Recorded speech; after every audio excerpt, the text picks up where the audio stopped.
Hello friends. स्वागत है आपका आपके अपने channel SPC centre of knowledge में। और आज हम लोग क्लास 12th का ज्योग्राफी।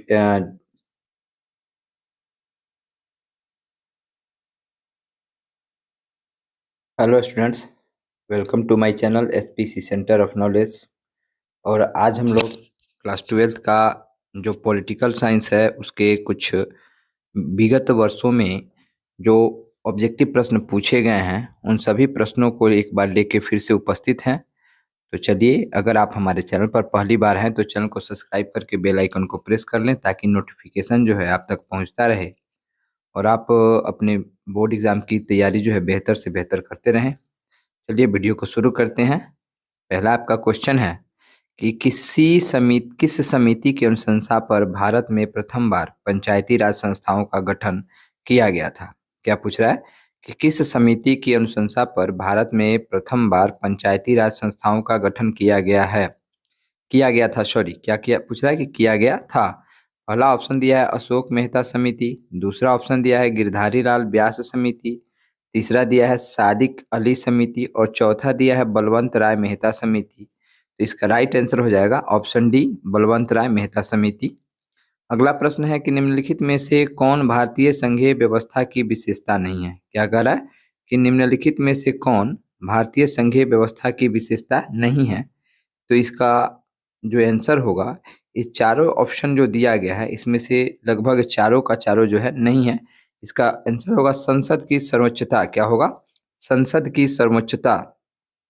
अगला आंसर है तीसरा जो क्वेश्चन आपका है कि भारतीय संविधान के द्वारा कितने मौलिक अधिकार प्रदान किए गए हैं। क्या पूछ रहा है कि भारतीय संविधान के द्वारा कितने मौलिक अधिकार जो है प्रदान किए गए हैं। 5, 6, 7, 8। तो कितने किए गए हैं? तो 6 किए गए हैं। कितने किए गए हैं? 6 किए गए हैं। चलिए आगे बने रहिए।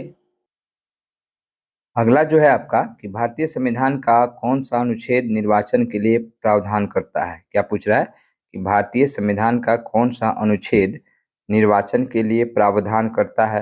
अनुच्छेद 230, अनुच्छेद 221, अनुच्छेद 322 या अनुच्छेद 324। तो इसका सही आंसर हो जाएगा डी, अनुच्छेद 324। अगला प्रश्न है कि राज्यसभा में प्रतिनिधित्व होता है किसका? केंद्र का, राज्य का, ए और बी दोनों का, या इनमें से कोई नहीं। तो इसका आंसर हो जाएगा राज्य का। क्या हो जाएगा? राज्य का। तो अभी तक हम लोगों ने 5 प्रश्नों को सॉल्व किया है। आगे बढ़ते हैं और प्रश्नों का जो क्रम है ऐसे ही बढ़ता रहेगा। चलिए छठे नंबर प्रश्न को देखते हैं कि छठा नंबर प्रश्न क्या पूछा गया है। छठा नंबर प्रश्न कह रहा है कि भारतीय संघीय व्यवस्था में किसे अधिक शक्तियां प्राप्त है। क्या कह रहा है कि भारतीय संघीय व्यवस्था में किसे अधिक शक्तियां प्राप्त हैं। केंद्र को, राज्य को, जिला को, या इनमें से किसी को नहीं। तो इसका सही जवाब हो जाएगा केंद्र को। किसका? केंद्र को। अगला प्रश्न है कि राज्यसभा में मनोनीत सदस्यों की संख्या कितनी है। क्या पूछ रहा है कि राज्यसभा में मनोनीत सदस्यों की संख्या कितनी है। 12 है, 13 है, 21 है, फिर या 11 है। तो राज्यसभा में जो मनोनीत सदस्यों की संख्या है वह 12 है। कितनी है? 12 है। ऑप्शन ए इसका सही हो जाएगा। अगला प्रश्न है कि भारत में पहला नगर निगम स्थापित किया गया था। क्या पूछ रहा है कि भारत में पहला नगर निगम स्थापित किया गया था पटना में, मुंबई में, मद्रास में या फिर कोलकाता में। तो पहला बार मद्रास में किया गया था। अब इसका नाम बदल करके चेन्नई हो गया है। क्या हो गया है? चेन्नई हो गया है। अगला प्रश्न है कि किस राज्य को हाल में विभक्त कर भारत के 29वें राज्य के रूप में तेलंगाना की स्थापना की गई है। आंध्र प्रदेश, तमिलनाडु, केरल या कर्नाटक। इसका सही जवाब हो जाएगा option number A, Andhra Pradesh. क्या हो जाएगा? ए, आंध्र प्रदेश। अगला 10 नंबर प्रश्न है कि केंद्र राज्य संबंधों में प्रमुख अड़चनें क्या रही हैं। क्या पूछ रहा है कि केंद्र और राज्य संबंधों में प्रमुख अड़चनें क्या रही हैं। राज्यपाल की भूमिका, या अनुच्छेद 356, या राज्यों की केंद्र पर निर्भरता। तो डी में ऑप्शन दिया है कि इनमें से सभी। तो यही इसका आंसर हो जाएगा, इनमें से सभी। अगला जो प्रश्न है 11 नंबर, वह कह रहा है कि भारतीय संविधान का 73वां संशोधन संबंधित है किस चीज से। ग्राम पंचायत से, पंचायती राज से, नगर पालिका से, या फिर नगर निगम से। तो इसका सही आंसर बी हो जाएगा, पंचायती राज से। चलिए आगे बढ़ते हैं और प्रश्नों का जो क्रम है हम लोग का ऐसे ही बढ़ता रहेगा और आशा करेंगे कि आप लोग भी अपनी तैयारी बेहतर तरीके से करते रहें। अगला प्रश्न है कि सर्वोच्च न्यायालय के न्यायाधीश की नियुक्ति कौन करता है? क्या पूछ रहा है कि सर्वोच्च न्यायालय के न्यायाधीश की नियुक्ति कौन करता है? प्रधानमंत्री, मंत्रिमंडल, राष्ट्रपति या उपराष्ट्रपति? तो इसका जो नियुक्ति करता है वह है राष्ट्रपति। कौन करते हैं? तो राष्ट्रपति करते हैं। 13 नंबर प्रश्न कर रहा है कि भारत में गैर कांग्रेस सरकार के पहले प्रधानमंत्री कौन थे? क्या पूछ रहा है कि भारत में गैर कांग्रेस सरकार के पहले प्रधानमंत्री कौन थे? चंद्रशेखर थे, मोरारजी देसाई थे, वीपी सिंह थे या आई के गुजराल थे? तो सही आंसर हो जाएगा ऑप्शन बी, मोरारजी देसाई थे। अगला प्रश्न है कि भारतीय संविधान का कौन सा अनुच्छेद संसद के संयुक्त अधिवेशन की अनुमति देता है? क्या पूछ रहा है कि भारतीय संविधान का कौन सा अनुच्छेद संसद के संयुक्त अधिवेशन की अनुमति देता है? अनुच्छेद 105, अनुच्छेद 108, अनुच्छेद 111 या अनुच्छेद 113? इसका सही आंसर हो जाएगा बी ऑप्शन, अनुच्छेद 108। अगला प्रश्न है 15 नंबर प्रश्न कि निम्नलिखित में से कौन एक संवैधानिक संस्था नहीं है? क्या पूछ रहा है कि निम्नलिखित में से कौन एक संवैधानिक संस्था नहीं है? नीति आयोग, वित्त आयोग, संघ लोक सेवा आयोग या चुनाव आयोग? इसका राइट आंसर ए हो जाएगा, नीति आयोग। 16 नंबर प्रश्न कह रहा है कि भारतीय संविधान के किस भाग को संविधान की आत्मा कहा जाता है? क्या पूछ रहा है कि भारतीय संविधान के किस भाग को संविधान की आत्मा कहा जाता है? प्रस्तावना को, मौलिक अधिकार को, निर्देशक सिद्धांत को या इनमें से किसी को नहीं?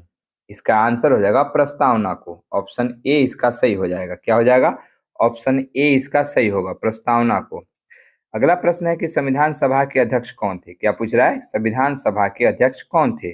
Doctor Ambedkar, doctor Rajendra Prasad, doctor Radhakrishnan या इनमें से कोई नहीं? इसका आंसर हो जाएगा doctor Rajendra Prasad. Option B इसका सही हो जाएगा।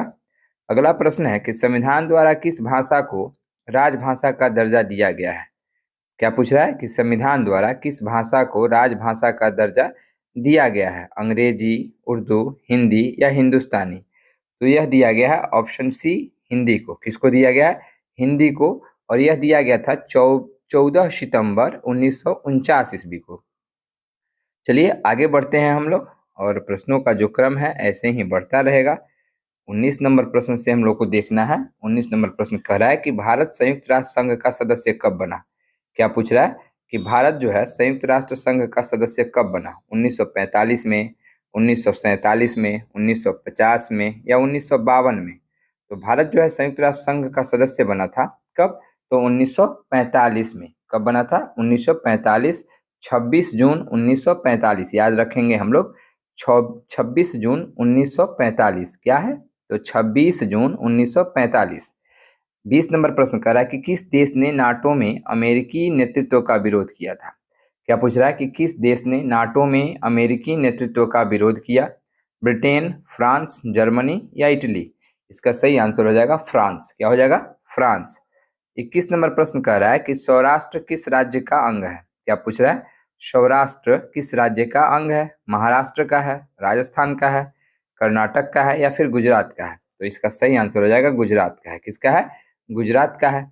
अगला प्रश्न है कि दक्षेस अर्थात सार्क में कितने देश हैं? पहले कितने थे और अब कितने हैं? तो कह रहा है कि दक्षेस में कितने देश हैं?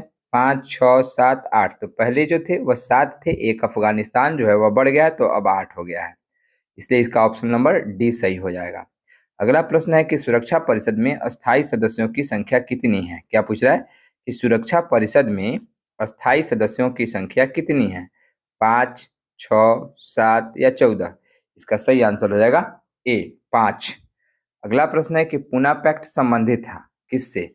दलित वर्ग से, हिंदू मुस्लिम एकता से, संवैधानिक विकास से या शैक्षिक सुधार से? इसका ऑप्शन ए सही होगा, दलित वर्ग से। तो 25 हम लोगों ने प्रश्न को सॉल्व किया है। आगे बढ़ते हैं। अभी हम लोग का जो प्रश्नों का क्रम है ऐसे ही आगे बढ़ता रहेगा। 26 नंबर प्रश्न कर रहा है कि संयुक्त राष्ट्र संघ के चार्टर में कितनी धाराएं हैं? क्या पूछ रहा है कि संयुक्त राष्ट्र संघ के चार्टर में कितनी धाराएं हैं?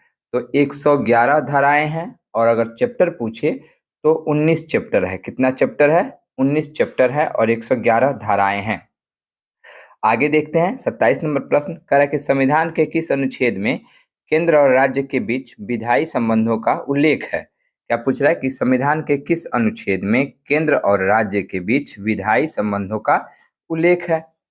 अनुच्छेद 245 से 255, अनुच्छेद 240 से 250, अनुच्छेद 252 से 360, अनुच्छेद इनमें से इसमें जैसे दिया ऑप्शन सी अनुच्छेद 352 से 360, डी कह रहा है इनमें से कोई नहीं।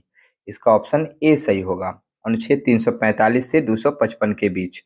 अगला प्रश्न है कि मुख्यमंत्री की नियुक्ति कौन करता है। क्या पूछ रहा है, मुख्यमंत्री की नियुक्ति कौन करता है। राष्ट्रपति, प्रधानमंत्री, राज्यपाल या उच्च न्यायालय के मुख्य न्यायाधीश। तो मुख्यमंत्री की जो नियुक्ति है वह राज्यपाल करता है, ऑप्शन सी इसका सही हो जाएगा। 29 नंबर प्रश्न कर रहा है कि भारतीय संविधान में कितने मौलिक कर्तव्य है। क्या पूछ रहा है, भारतीय संविधान में कितने मौलिक कर्तव्य है। 8, 9, 10, 11। कितने मौलिक कर्तव्य है, तो मौलिक कर्तव्यों की संख्या 11 है। आगे बढ़ते हैं 30 नंबर, राज्यों के संवैधानिक प्रमुख कौन है। क्या पूछ रहा है कि राज्यों के संवैधानिक प्रमुख कौन है। राज्यपाल हैं, मुख्यमंत्री हैं, उप मुख्यमंत्री हैं या विधानसभा के अध्यक्ष हैं। तो इसका राइट आंसर हो जाएगा राज्यपाल। क्या हो जाएगा, और राज्यपाल। 31 नंबर प्रश्न कह रहा है कि कौन संविधान संशोधन शहरी स्थानीय शासन से जुड़ा है। क्या पूछ रहा है कि कौन संविधान संशोधन शहरी स्थानीय शासन से जुड़ा हुआ है। 75वां संविधान संशोधन, 74वां संविधान संशोधन, 73वां संविधान संशोधन या फिर 72वां संविधान संशोधन। इसका सही आंसर ऑप्शन बी हो जाएगा, 74वां संविधान संशोधन। चलिए आगे बढ़ते हैं। अभी तो हम लोगों ने 31 प्रश्न को ही हल किया है, अभी हम लोग के पास बहुत सारा प्रश्न है। 32 नंबर प्रश्न कर रहा है कि कौन संविधान संशोधन शहरी स्थानीय शासन से जुड़ा है। क्या पूछा है कि कौन संविधान संशोधन शहरी स्थानीय शासन से जुड़ा है।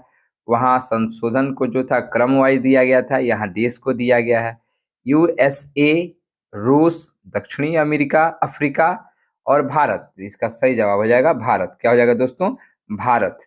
चलिए आगे बढ़ते हैं। 34 जो आपका 33 नंबर प्रश्न जो है कह रहा है कि किस वर्ष श्रीमती इंदिरा गांधी ने आपातकाल की घोषणा की। क्या पूछ रहा है कि किस वर्ष इंदिरा गांधी ने आपातकाल की घोषणा की। 1975 में, 1976 में, 1977 में या फिर 1974 में। तो जो आपातकाल की घोषणा की गई थी वह थी 1975। क्या था दोस्तों, 1975। अगला प्रश्न है कि भारतीय संविधान के किस भाग में राज्य के नीति निर्देशक तत्व निहित हैं। क्या पूछ रहा है, नीति निर्देशक तत्व निहित हैं। भाग 2, भाग 3, भाग 4 या भाग 5। इसका सही आंसर हो जाएगा भाग 4, ऑप्शन सी इसका सही हो जाएगा। 35 नंबर प्रश्न कर रहा है कि बजट का संबंध किस पक्ष के साथ है। क्या पूछ रहा है कि बजट का संबंध किस पक्ष के साथ है। आय के है, व्यय के है या आय एवं व्यय दोनों के है या इनमें से कोई नहीं। ऑप्शन सी इसका सही हो जाएगा, आय एवं व्यय दोनों के साथ होता है। 36 नंबर प्रश्न कर रहा है कि भारत में वित्त आयोग का कार्यकाल कितना वर्ष है। क्या पूछ रहा है कि भारत में वित्त आयोग का कार्यकाल कितना वर्ष है। 5 वर्ष, 4 वर्ष, 6 वर्ष या कोई सीमा नहीं है। तो इसका आंसर हो जाएगा 5 वर्ष, ऑप्शन ए इसका सही होगा। बिहार, अगला प्रश्न है कि बिहार विधान परिषद के सदस्यों का कार्यकाल क्या है। क्या पूछ रहा है कि बिहार विधान परिषद के सदस्यों का कार्यकाल क्या है। 6 वर्ष, 5 वर्ष, 4 वर्ष या 7 वर्ष। इसका सही आंसर ए हो जाएगा, 6 वर्ष। 38 नंबर प्रश्न कर रहा है कि किस भारतीय राज्य का अपना संविधान है नहीं अब हो जाएगा था। क्या, क्योंकि वह बीत चुका। इसका जैसे मणिपुर दिया है, नागालैंड, हिमाचल प्रदेश, जम्मू कश्मीर। इसका सही आंसर हो जाएगा जम्मू कश्मीर। तो चलिए आगे बढ़ते हैं। प्रश्न जो है अभी भी हम लोग का बहुत सारा है, आगे बढ़ते रहते हैं। और अगर आप हमारे चैनल पर नए हैं, पहली बार हैं, तो चैनल को सब्सक्राइब करके बेल आइकन को प्रेस कर लें ताकि नोटिफिकेशन जो है आप तक पहुंचता रहे। 39 नंबर प्रश्न कह रहा है कि मुस्लिम लीग की स्थापना कब हुई थी। 1905 में, 1906 में, 1907 में या फिर 1908 में। तो इसका सही जवाब हो जाएगा 1906 ईस्वी में। अगला प्रश्न कि 1885 में किस राजनीतिक दल की स्थापना हुई थी। क्या पूछ रहा है कि 1885 में किस राजनीतिक दल की स्थापना हुई थी? भारतीय राष्ट्रीय कांग्रेस, मुस्लिम लीग, बीजेपी या फिर जनता पार्टी? इसका सही आंसर ऑप्शन ए भारतीय राष्ट्रीय कांग्रेस होगा। अगला प्रश्न है कि भारत में हरित क्रांति के जनक कौन है? क्या पूछ रहा है?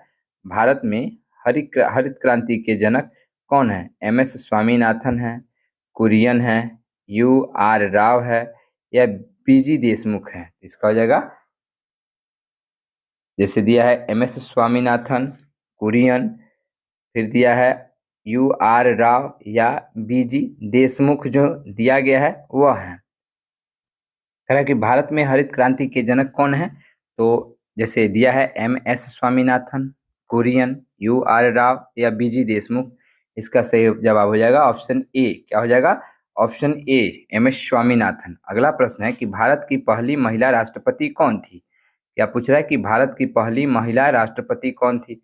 राबड़ी देवी, सोनिया गांधी, प्रतिभा देवी सिंह पाटिल या फिर इंदिरा गांधी? तो यह हो जाएगा प्रतिभा देवी सिंह पाटिल। अगला प्रश्न है कि केंद्र में जनता पार्टी किस वर्ष सत्ता में आई? क्या पूछ रहा है? केंद्र में जनता पार्टी किस वर्ष सत्ता में आई? 1975, 1977, 1979, 1980? इसका सही जवाब हो जाएगा 1977। अगला प्रश्न है कि 2015 के बिहार विधानसभा चुनाव में राजनीतिक दल के प्रथम स्थान प्राप्त किया कौन सा पार्टी? जनता दल, कांग्रेस, बीजेपी या राजद? इसका सही जवाब हो जाएगा राजद। अगला प्रश्न है कि 18वां सार्क सम्मेलन कहाँ हुआ था? भारत में, काठमांडू में, नेपाल पाकिस्तान में या फिर श्रीलंका में? इसका सही जवाब हो जाएगा काठमांडू। क्या हो जाएगा? काठमांडू, नेपाल। अगला प्रश्न है कि CTBT प्रस्ताव संयुक्त राष्ट्र संघ द्वारा कब स्वीकार किया गया? कब स्वीकार किया गया? जैसे ऑप्शन आपका दिया गया है 1995, 1996, 1997, 1998। तो यह स्वीकार किया गया था उन लोगों के द्वारा 24 सितंबर 1996 को। कब किया गया था? 24 सितंबर 1996 को। तो आगे बढ़ते हैं हम, और अभी हम लोगों के पास अभी 4-5 और प्रश्न है। चलिए आगे बढ़ते हैं और उसको देखते हैं। अगला प्रश्न आपका क्या है? अगला प्रश्न है कि भारत द्वारा दूसरा सफल परमाणु परीक्षण कब किया गया था? भारत द्वारा दूसरा सफल परमाणु परीक्षण कब किया गया था? 1971, 1974, 1980 या फिर 1998? यह किया गया था मई 1998। याद कर लेंगे, मई 1998। अगला प्रश्न है कि भारत के प्रथम प्रधानमंत्री कौन थे? अंबेडकर जी थे, सरदार पटेल जी थे, पंडित नेहरू थे या इनमें से कोई नहीं? इसका सही आंसर हो जाएगा पंडित नेहरू। अगला प्रश्न कि संयुक्त राष्ट्र संघ के प्रथम एशियाई महासचिव कौन थे? क्या पूछ रहा है?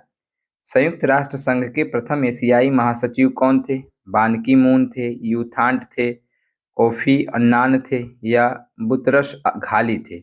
इसका सही जवाब हो जाएगा यूथांट। अगला प्रश्न है कि ग्राम कचहरी का प्रधान कौन होता है? क्या पूछ रहा है? ग्राम कचहरी का प्रधान कौन होता है? सरपंच, मुखिया, वार्ड सदस्य या इनमें से कोई नहीं? ग्राम कचहरी का प्रधान जो है वह सरपंच होता है। तो हम लोगों ने अभी 50 प्रश्नों को सॉल्व किया है राजनीतिक विज्ञान के, राजनीतिक शास्त्र के। तो आशा करते हैं कि आपको यह वीडियो अच्छा लगा हो। अगर अच्छा लगा हो तो चैनल को सब्सक्राइब करके बेल आइकन को प्रेस कर लें और अपने दोस्तों तक इस वीडियो को शेयर करें। Thanks for watching my video.